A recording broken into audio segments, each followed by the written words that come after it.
تو گویا رسول حسین کے گھوڑے کی شبیہ بنے. ہم بات کریں گے یا رسول اللہ حسین کے گھوڑے کی شبیہ بنے، مرکب بنے حسین کا، اس کا راز کیا ہے؟ نبی فرمائیں گے میری نگاہ دیکھ رہی ہے، ایک زمانہ آئے گا لوگ حسین کے مرکب کی شبیہ بنائیں گے، لوگ اسے بدعت کہیں گے. میں خود شبیہ بن کے بتا رہا ہوں کہ امام حسین کے زوجنا کی شبیہ بنانا بدعت نہیں ہے، میری سنت ہے. مل کے بولے ہے نہیں. اور یاد رکھیے گا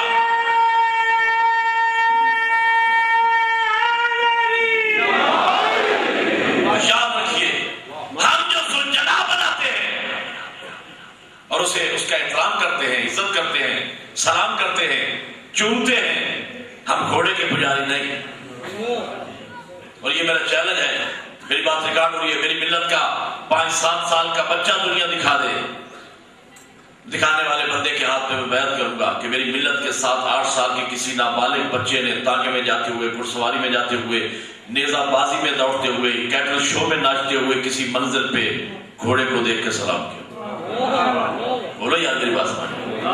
اگر ہم گھوڑے کے پجاری ہوتے، جہاں بھی گھوڑے کو دیکھتے وہیں پہ جھک جاتے.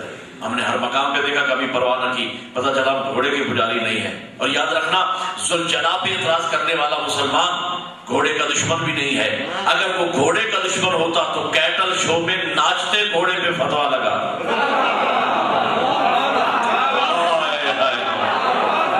مسلمان نے کیٹل شو میں ناچتا گھوڑا برداشت کر لیا، فتوا نہ لگایا. پتہ چلا وہ گھوڑے کا دشمن نہیں، ہر مقام پہ اپنے گھوڑے کو دیکھا، پرواہ نہ کی. پتہ چلا گھوڑے کے پجاری نہیں. لیکن عاشور کے دن اسب باوفائے حسینی کی جب ہم شبیہ بناتے ہیں، اس کی نسبت دیتے امام حسین کے باوفا ذوالجناح کے ساتھ، اس نسبت حسین کی وجہ سے ہم سلام کرتے ہیں. معترض فتوا لگاتا ہے، پتہ چلا معترض گھوڑے کا دشمن نہیں ہے، وہ زہرا کے بیٹے کا دشمن ہے. کہنے لگے صاحب عجیب بات ہے، پڑھے لکھے لوگ ہوتے ہیں، عاشور کا دن ہوتا ہے، جلوس جا رہا ہے، بیچ میں گھوڑا. بھئی جانور کا جلوس سے کیا تعلق؟ میں کہتا ہوں مسلمان تمہاری غیرت سے سوال ہے، تمہیں عاشور کے دن 10 محرم کو جلوس میں گھوڑا نظر آ گیا؟ 10 ذی الحج کو مینا میں اونٹ نظر دیا؟ اور ہے یا نہیں؟ 10 ذی الحج کو مینا میں آپ دیکھیں تلبیہ کی صداؤں میں انعام باندھے ہوئے حجاج کرام جا رہے ہوتے ہیں، بیچ میں اونٹ بھی چل رہے ہیں، دمبے بھی چل رہے ہیں. ہے کسی مسلمان میں جرأت کہ کاروان اسلام سے جانور کو نکال کے الگ کر لے؟ میں کہتا ہوں جو کوشش کرے گا وہ خود دائرہ اسلام سے نکل جائے گا. میرا جملہ ظاہر، بھئی وہ جانور کاروان اسلام سے کیسے نکلے جو گردن کٹوا کے کارواں کا حصہ بنا ہے؟ مجھے لوگوں کی سین سمجھ نہیں آتی. جو اسلام کے میدان میں گردن کٹوا دے وہ احترام کے قابل نہیں، اور جو میدانوں سے بھاگ جائے.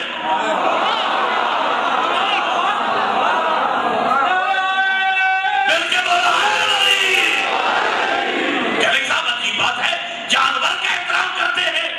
یاد رکھو جانور کا احترام قرآن سکھاتا ہے. اسلام لوگ قرآن پڑھتے ضرور ہیں، سمجھتے نہیں. میں تو جملوں میں چونکہ موقع ہے، مال ہے، ایام عزا ہیں، اعتراضات ہوتے ہیں نوجوانوں پر، بچوں پر، میں ان کے ہاتھ مضبوط کر رہا ہوں. جانور کا احترام قرآن سکھاتا ہے، اسلام سکھاتا ہے. اور اسلام اور قرآن کا فلسفہ یہ ہے جانور کے متعلق، جو جانور کسی اللہ والے سے منسوب ہو گیا وہ نگاہ توحید میں محترم ہو گیا. بعد میں آج کیا تک یہیں پر روک دوں گا چونکہ بات آ گئی، تو جملہ سن لیجیے. اور کل میں نے ازواج النبی کا ذکر کرنا ہے اور پیغمبر کی جو حیات طیبہ کی اگلی تاریخ کے چند حصے، اور کل کا موضوع انتہائی اہم ترین موضوع ہوگا، اس لیے کہ ایک اعتراض ہے حضور کی ذات پر، تعدد ازدواج کا اعتراض غیر مسلموں کی طرف سے. کل اس سوال کا جواب میں نے دینا ہے کہ حضور نے کتنی شادیاں کی، کہاں کہاں کی، ان کے پیچھے کیا فلسفی تھی، کون کون حضور کی زوجہ بنی، اور کس طریقے سے نبی کی زوجیت میں آئی، اور ان کا کردار اسلام کے لیے کیا تھا. ایک انتہائی اہم ترین موضوع خصوصاً نوجوانوں کے لیے اور بچوں کے لیے کل کا موضوع، اس کے لیے میں آپ حضرات سے درخواست کرتا ہوں کہ وقت پہ تشریف لائیے گا، لیکن آج کی حد تک آخری جملے جانور کے متعلق قرآن اور اسلام کا فلسفہ یہ ہے کہ جو جانور کسی اللہ والے سے منسوب ہو گیا وہ جانور نگاہ توحید میں محترم ہو گیا۔ اچھا یار ایک بات میرے ذہن پہ آئی، میں سوچتا ہوں کہ جانوروں نے اہل بیت کو پہچانا،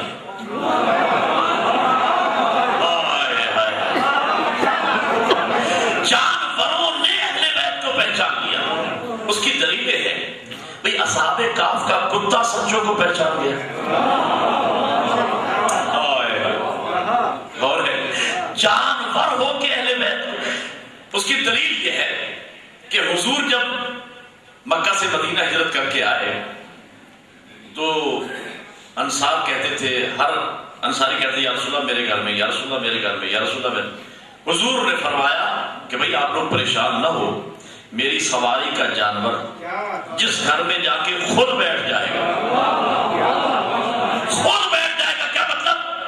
یعنی حضور بتانا یہ چاہتے تھے میری سواری کا جانور مشیت توحید کو بھی جانتا ہے، مشیت رسالت کو بھی جانتا ہے۔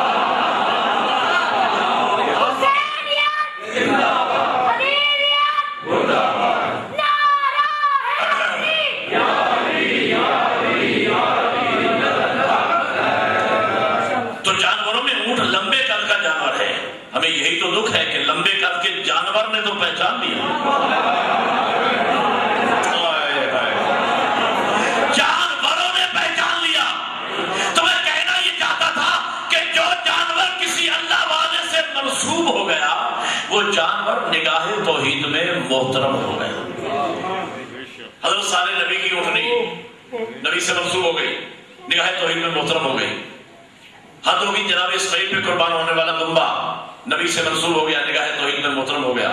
اس سے بھی حد ہو گئی حضرت حسین کا گدھا، قرآن میں ذکر ہے، نبی سے منسوب ہو گیا، نگاہ توحید میں محترم ہو گیا۔ اس سے بھی حد ہو گئی اصحاب کہف کا کتا۔ بھئی اصحاب کہف نبی نہیں تھے، معصوم نہیں تھے، اللہ والے تھے۔ اللہ والوں سے کتے نے وفا کی۔ 73 فرقوں کے علماء کہتے ہیں وہ کتا قیامت کے دن لباس بشری پہن کر جنت میں جائے گا، جملہ ضائع نہ ہونے پائے۔ ایک اشارہ تو قرآن نے دے دیا نا کہ سچوں کے پیچھے لگ جانے والا کتا ہی کیوں نہ ہو جہنم میں نہیں جانا۔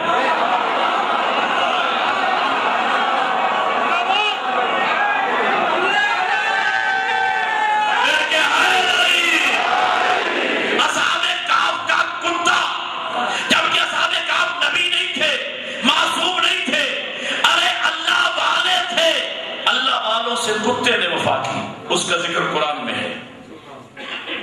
تمام علماء لکھتے ہیں وہ جنت میں جائے گا۔ تو میں کہتا ہوں اصحاب کہف سے وفا کرنے والے کتے کا ذکر فخر سے کرتے ہو اور اپنے نبی کے بیٹے پر قربان ہونے والے ذوالجلال کے ذکر کو بدعت کہتے ہو۔ حضور مرکب بنے حسین کا، کتنی محبت تھی حسین کے ساتھ۔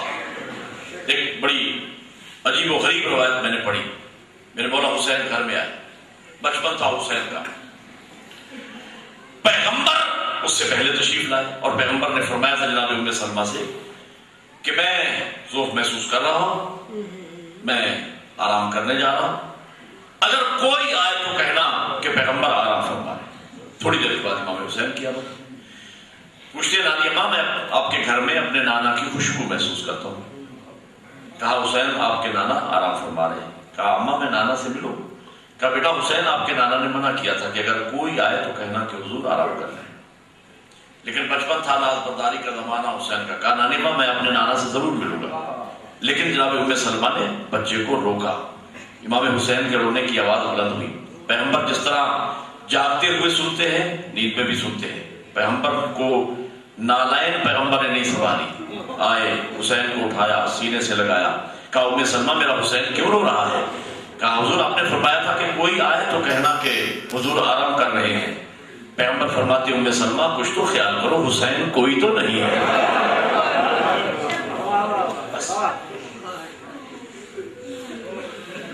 یہی حسین محرم کو دشمنوں کے نرغے میں کہیں سے 2000 کا لشکر آ رہا ہے، کہیں سے 4000 کا لشکر آ رہا ہے، کہیں سے 5000 کا لشکر آ رہا ہے، لشکر پہ لشکر آ رہے ہیں۔ جب بھی کوئی نیا لشکر آتا، گھوڑوں کی ٹاپوں کی آوازیں رسول زادیوں کے کانوں میں پڑتی، بطول زادیوں کے دل دہل جاتے۔ بی بی فرماتی اماں فضا ذرا میرے بھائی حسین کو بلانا۔ امام تشریف لاتے، بہن بھائی کے گلے میں باہیں ڈال لیتی، فرماتی بھیا یہ جو اتنے لشکروں پہ لشکر آ رہے ہیں ان میں کوئی آپ کا مددگار بھی ہے؟ امام رو کے فرماتے نہیں بہن زینب، یہ سارے تیرے بھائی کے قاتل ہیں، یہ سارے تیرے بھائی کے دشمن ہیں۔ بی بی نے ٹھنڈا سانس لیا اور فرماتی ہے بھیا اگر کوئی تیرا مددگار ہے تو تو بھی بلا لے۔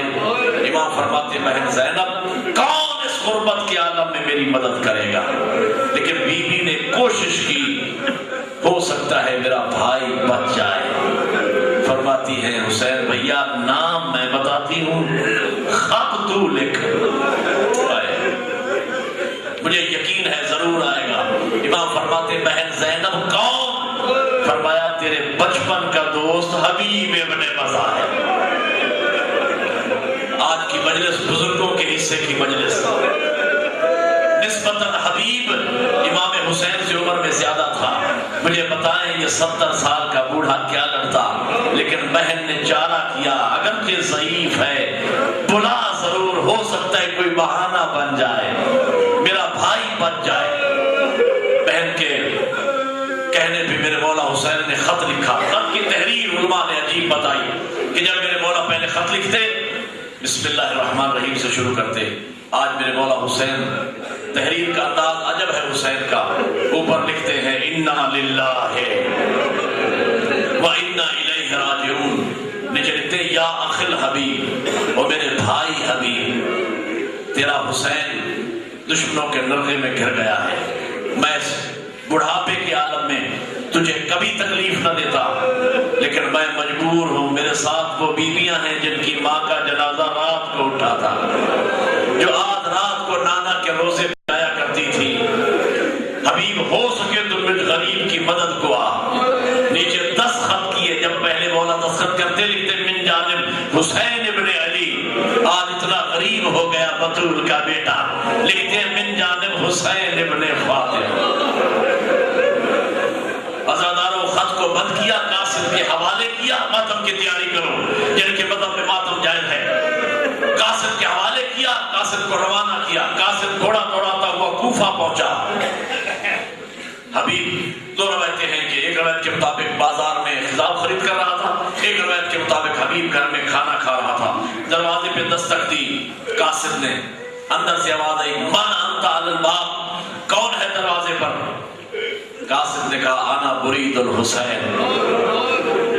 وزادارو اے عاشقان حسین، 1400 سال کے بعد نام حسین آتا ہے، جان قربان کرنے کو دل چاہتا ہے کیا دل میں گزری ہوگی حبیب کے جو حسین کے بچپن کا دوست تھا، جب سنا نا انا برید الحسین، لقمہ وہی پہ رکھ دیا، ہاتھ بڑھا کے کہنے لگا لبیک یا ابا عبداللہ۔ مولا غلام حاضر ہے، نالین نہیں پہنی، دوڑتے ہوا آیا، دروازہ کھولا، دیکھا گھوڑے سوار ہے، کہا میرے حسین کے قاسم آ آرام کر، کھانا کھا، پانی پی۔ قاسم رو کے کہتے ہیں حبیب پانی تب پیوں گا جب سکینہ پیے گی، آرام تب کروں گا جب اکبر کرے گا۔ یہ خط ہے میرے مولا کا، گھر میں جا کے کھولنا اور ہو سکے تو جلدی عمل کرنا۔ خط لے کے حبیب گھر میں آیا۔ علامہ عباس علی نجفی سر کے عالم دین کیا عقیدت بھرا جملہ انہوں نے فرمایا، فرماتے خط لے کے سینے سے لگا کے حبیب آ رہا تھا، زوجہ نے پوچھا یہ کس کا خط ہے؟ حبیب کہتا ہے اسے خط نہ کہے، مجھے تو یوں لگتا ہے جیسے آج میرے گھر قرآن نازل ہوا ہے، یہ میرے مولا حسین کی تحریر ہے۔ زوجہ کہتی ہے جلدی کرو پڑھو۔ تحریر کو کھولا گیا، پہلی سطر پہ نظر پڑی، حبیب کی چیخ نکل گئی، لکھا تھا انا للہ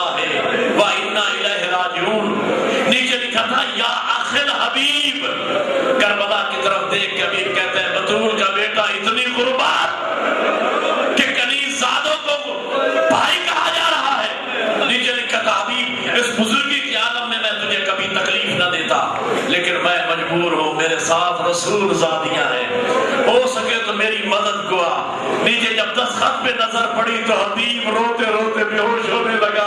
وہ بطول کا بیٹا اتنی غربت کہ باپ کی جگہ ماں کا نام لکھا جا رہا ہے۔ کربلا کی طرف ہاتھ بڑھا کے کہا لبیک یا ابا عبداللہ، مولا غلام حاضر ہے۔ نوکر کو حکم دیا کہ گھوڑا لے کر فلاں منزل پہ جا کے رک جاؤ اور میں چھپتا چھپاتا وہاں پہنچتا ہوں۔ پہنچتے پہنچتے حبیب کو دیر ہو گئی۔ عجیب منظر حبیب بیان کرتا ہے، جب میں قریب پہنچا تو عجیب منظر تھا، میرے غلام نے گھوڑے کے گلے میں باہیں ڈالی ہوئی ہے اور کہہ رہا تھا اے گھوڑا، اگر تیرا مالک حبیب نہ آیا نا تو گھبرانا نہیں، تیری پشت پہ سوار ہو کے غریب زہرا کی مدد کو میں جاؤں۔ حبیب نے سنا کہ بطول کا بیٹا تیری غربت پہ سلام، کہ غلام زادے بھی تیری مدد کو تیار ہے۔ مختصر آزادار وقت بہت تھوڑا رہ گیا۔ حبیب گھوڑے پہ سوار ہوا، دوڑاتا ہوا کربلا پہنچا، جنگل میں منگل ہو گیا، مبارک بادیاں شروع ہو گئی، حبیب آ گیا، حسین کے بچپن کا دوست آ گیا۔ یہ خبر جب خیموں میں پہنچی، جناب زینب فرماتی اماں فضا ذرا میرے شہزادے اور محمد کو بلانا۔ بچے آئے، کہا بیٹا یہ کیسی مبارک بادیاں ہیں؟ کہا مامو حسین کے بچپن کا دوست حبیب آ گیا۔ کہا حبیب آ گیا ہے، میرے لال چلے جاؤ، ایک حبیب کے دائیں کھڑے ہو جانا، ایک بائیں کھڑے ہو جانا، سر پہ ہاتھ رکھ کے کہنا مامو حبیب اما زینب سلام کہتے۔ حبیب نے سنا، چیخے مار کے رویا۔ حبیب بطول زادیاں اتنی غریب ہو گئی کہ غنی زادوں کو بھائی کہا جا رہا ہے۔ عزاداران امام مظلوم۔ اس کے بعد حبیب جتنی دیر زندہ رہا، جہاں بطول کا بیٹا جاتا حبیب ساتھ ساتھ آتا۔ آخری جملے عزاداروں، ماتم کا جملہ ہے، ساتھ ساتھ۔ ایک عاشور کی رات میرے مولا حسین نے بہن کے خیمے کا رخ کیا، اندر داخل ہوئے، حبیب باہر۔ بی بی نے پوچھا حسین بھیا ان اصحاب کو آزما تو لیا ہے؟ یہ کل کہیں آپ کو تنہا چھوڑ کے چلے تو نہیں جائے گے؟ بس یہ جملے سن لیے جناب حبیب نے، ایک